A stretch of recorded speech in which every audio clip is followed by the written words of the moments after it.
সালাউদ্দিন সাহেব রাজার হালে থাকেন, শিলংয়ে লজ্জা লাগে না সালাউদ্দিন সাহেব? আপনার ভারতে থাকার টাইমে সকল খরচা কিভাবে করেছেন জাতিকে জানাইবেন। ইসকনের সাথে আপনার কি সম্পর্ক সেটাও জানাবেন।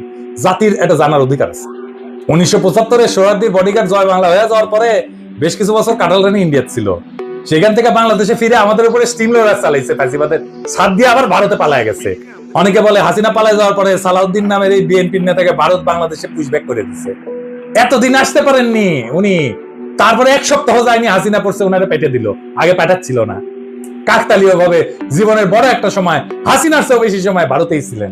তো এই সালাউদ্দিন সাহেব ইদানিং হাসিনার মতো উদ্ধত ভাবে কথাবার্তা বলা শুরু করেছেন।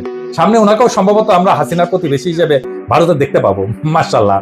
সালাউদ্দিন সাহেব, মানুষ আপনারা ইন্ডিয়ান মাল ভাবে, আপনি শুনেন না কিন্তু ক্যামেরা ঠিকই শুনেন।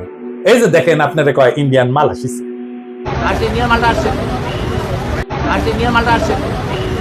একজন নেতার চেহারা, পোশাক, স্টাইল, ফ্যাশন এই সমস্ত ইতিহাসের পাতায় জায়গা করে নেয় না।